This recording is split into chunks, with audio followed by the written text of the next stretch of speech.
नमस्कार, मैं मेका गोवर्धन रेड्डी। देखिए, हम जब भी चुनावों को देखते हैं तो सिर्फ हार जीत के नजरिए से नहीं, हमारे लिए हर चुनाव गवर्नेंस यानी अच्छे शासन के लिए एक डेटा इंजीनियरिंग प्रोजेक्ट होता है। तो आज हम इसी लेंस से राजस्थान की आसिंद सीट को समझने की कोशिश करेंगे 2023 के नतीजों के आधार पर। और एक बात साफ कर दूं, ये विश्लेषण किसी एक पार्टी के पक्ष या विपक्ष में नहीं है। ये एक बेहतर शासन, एक बेहतर सिस्टम को समझने की एक कोशिश है।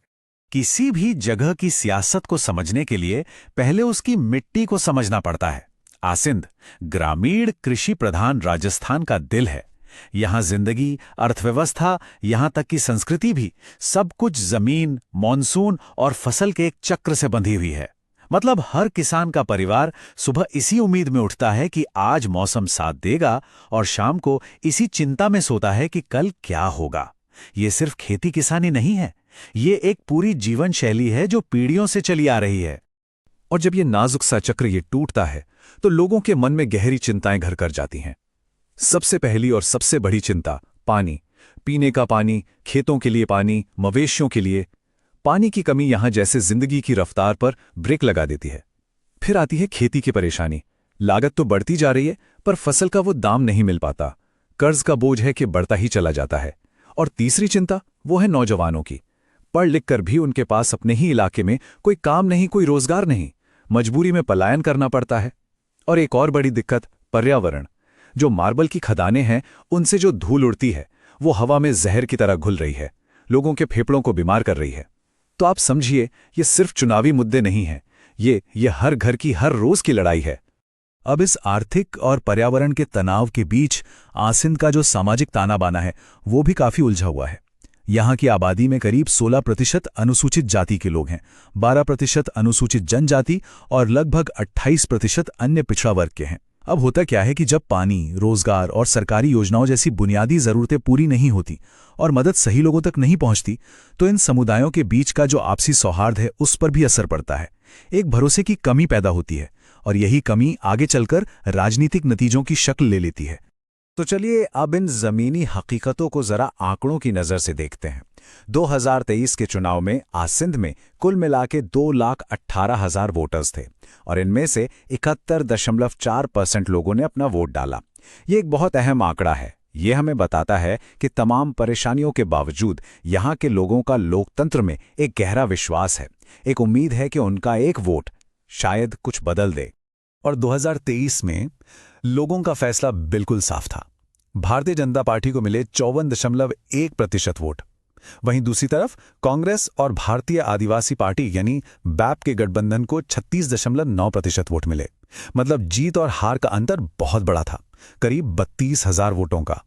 ये एक तरफा नतीजा था जिसके पीछे एक बड़ी कहानी छिपी थी। देखिए, ऐसा नतीजा कोई इत्तेफाक नहीं होता, ये एक सिस्टम का नतीजा था। जब हम डेटा को और गहराई से देखते हैं तो एक बात बिल्कुल साफ हो जाती है, ये एक प्रणाली की, एक सिस्टम की विफलता थी। खासकर कांग्रेस और बैप गठबंधन के लिए, जो अपने पारंपरिक वोट बैंक यानी एससी, एसटी और ओबीसी समुदाय के वोटों को एक साथ लाने में पूरी तरह से नाकाम रहा। वोट बिखर गए और नतीजा हाथ से फिसल गया। यहां जीतने और हारने वाली पार्टियों के काम करने के तरीके में जमीन आसमान का फर्क दिखता है। एक तरफ बीजेपी की एक बहुत मजबूत और अनुशासित ग्राउंड लेवल मशीनरी थी जो बूथ दर बूथ हर बड़े समुदाय के हर घर तक पहुंच रही थी, और दूसरी तरफ कांग्रेस बीएपी गठबंधन का सपोर्ट बेस बिखरा हुआ था। जमीनी संगठन बहुत कमजोर था और छोटी छोटी पार्टियों ने उनके वोट बैंक में सेंध लगा दी। तो एक तरफ था जुड़ाव और दूसरी तरफ बिखराव। और यहीं आके हमारे लोकतंत्र का एक सबसे बुनियादी मूल्य सामने खड़ा हो जाता है। हमारे सार्वजनिक जीवन में हर एक व्यक्ति की गरिमा, उसका सम्मान सबसे ऊपर है। इसका मतलब सिर्फ वोट का अधिकार नहीं है, इसका मतलब है कि हर इंसान की बात सुनी जाए, उसे अहमियत दी जाए और वो पूरी जानकारी और जिम्मेदारी के साथ सार्वजनिक बहसों में अपनी बात रख सके। जब ऐसा नहीं होता तो लोग धीरे धीरे सिस्टम से खुद को कटा हुआ महसूस करने लगते हैं। अगर हम आसिंद की सियासी याददाश्त को देखें, मतलब पिछले 25-30 सालों का इतिहास, तो ये सीट हमेशा एक स्विंग सीट रही है। मतलब यहां के वोटर किसी एक पार्टी से बंधकर नहीं रहते। लेकिन हां, 2003 के बाद से बीजेपी की पकड़ यहां लगातार मजबूत हुई है, बस 2018 को छोड़कर। 2018 में कांग्रेस ने एक बहुत ही कांटे की टक्कर में जीत हासिल की थी, पर 2023 में पासा पूरी तरह पलट गया। तो सवाल ये उठता है कि 2018 में आखिर ऐसा क्या हुआ था? वो कौन सा फॉर्मूला था जिसने कांग्रेस को जीत दिला दी? उस एक चुनाव में ऐसा क्या अलग था जिसने लोगों के दिलों को छुआ और एक करीबी जीत में बदल गया? इसका जवाब ना इन दो बहुत ही सीधे और सच्चे कदमों में छिपा है। पहला, पानी से जुड़ी जरूरी परियोजनाओं पर बहुत तेजी से ध्यान देना। ये सीधा सीधा लोगों की सबसे बड़ी चिंता पर मरहम लगाने जैसा था। और दूसरा, किसानों से सीधा मिलना, उनसे बात करना, उनकी तकलीफों को सुनना और उन्हें भरोसा देना। इन दो कदमों ने वोटरों के साथ एक भावनात्मक जुड़ाव बना दिया था। लेकिन 2023 आते आते वो विनिंग फॉर्मूला टूट चुका था। वो कनेक्शन खो गया था। 2018 की जीत से जो सबक सीखे थे उन्हें आगे नहीं बढ़ाया गया। लोगों से जो रिश्ता बना था वो वक्त के साथ कमजोर होता गया और इसी खालीपन को विपक्ष के बेहतर और लगातार काम कर रहे संगठन ने भर दिया। राजनीति में जीतना जितना मुश्किल है, उस जीत को बनाए रखना उससे भी कहीं ज्यादा मुश्किल होता है। तो अब सवाल ये है कि 2028 का रास्ता क्या है?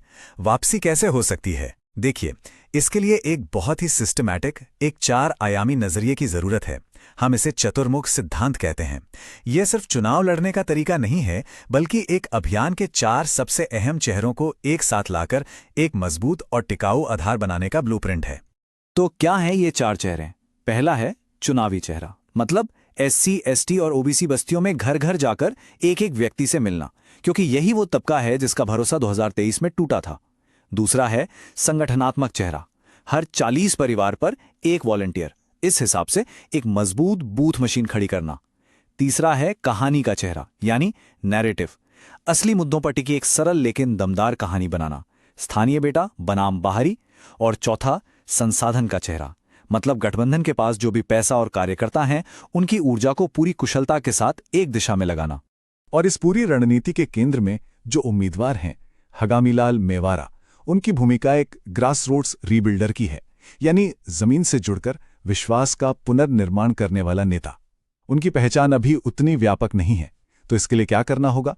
गांव-गांव में शिकायत शिविर लगाना, लोगों की छोटी बड़ी मुश्किलों को हल करना और इन छोटी छोटी जीतों का प्रचार करके उनकी एक छवि बनाना, जनता का विधायक। ये भरोसे को ईंट दर ईंट वापस बनाने जैसा काम है। और इस लंबे सफर का सबसे पहला कदम है सुनना। चुपचाप ध्यान से लोगों को सुनना, उनके बीच जाना, सर्वे करना, उनकी शिकायतों को समझना और उससे एक ग्रीवांस हीट मैप तैयार करना। ये हीट मैप एक नक्शे की तरह हमें बताएगा कि कौन सी परेशानी किस गांव में, किस मोहल्ले में सबसे ज्यादा है, ताकि समाधान सही जगह और सही समय पर पहुंचे। और इस मैपिंग से जो शुरुआती तस्वीर उभर रही है वो बहुत साफ है। उत्तरी और मध्य आसिंद में पानी की किल्लत सबसे ज्यादा है। पूर्वी हिस्से में किसानों का संकट बहुत गहरा है, वो सबसे ज्यादा परेशान हैं। और जो SC, ST बस्तियां हैं, वहां तक सरकारी कल्याणकारी योजनाएं पहुंचने में बहुत बड़ी बड़ी कमियां हैं। मतलब मदद ऊपर से तो चलती है, पर नीचे सही आदमी तक नहीं पहुंच पाती। अब जब हम लोगों से जुड़ने के नए तरीकों की बात कर रहे हैं, तो एक और बहुत जरूरी मूल्य सामने आता है। भारत के डेटा प्रोटेक्शन फ्रेमवर्क के तहत अब किसी भी व्यक्ति से संवाद करने के लिए उसकी साफ सहमति लेना अनिवार्य है। ये सिर्फ एक कानूनी जरूरत नहीं है, ये किसी इंसान की प्राइवेसी, उसकी निजता और उसकी पसंद के अधिकार का सम्मान करने का एक तरीका है। तो इसी सम्मान को आधार बनाकर आज का ग्राउंड गेम पुराने और नए तरीकों का एक संगम है। इसमें लोगों को स्पैम नहीं करना है, बल्कि उनसे संवाद करना है। पहला कदम, जो लोग खुद जुड़ना चाहते हैं उनके लिए 100 से ज्यादा स्थानीय व्हाट्सएप ग्रुप बनाना। दूसरा, एक अपनापन लाने के लिए वहां की मेवाड़ी बोली में वॉइस नोट्स भेजना। तीसरा, उम्मीदवार जब जमीन पर लोगों की बातें सुन रहे हों, उसके छोटे छोटे वीडियोस मतलब रील्स बनाकर शेयर करना। और चौथा, जो शायद सबसे अहम है, विपक्ष के हर झूठे दावे का तथ्यों के साथ तुरंत जवाब देने के लिए एक रैपिड रिस्पॉन्स सिस्टम बनाना। एक बात हमेशा याद रखनी चाहिए, चुनाव किस्मत से नहीं जीते जाते, चुनाव डिजाइन से जीते जाते हैं, एक सोची समझी रणनीति से। इसके लिए आपको जमीन की गहरी समझ चाहिए, एक मजबूत संगठन चाहिए और सबसे बढ़कर लोगों का भरोसा जीतने के लिए सालों साल का धैर्य और मेहनत चाहिए। ये एक मैराथन दौड़ है, 100 मीटर की रेस नहीं। और आखिर में हमें ये समझना होगा कि राजनीति का असली मकसद सिर्फ एक चुनाव जीतना नहीं होता।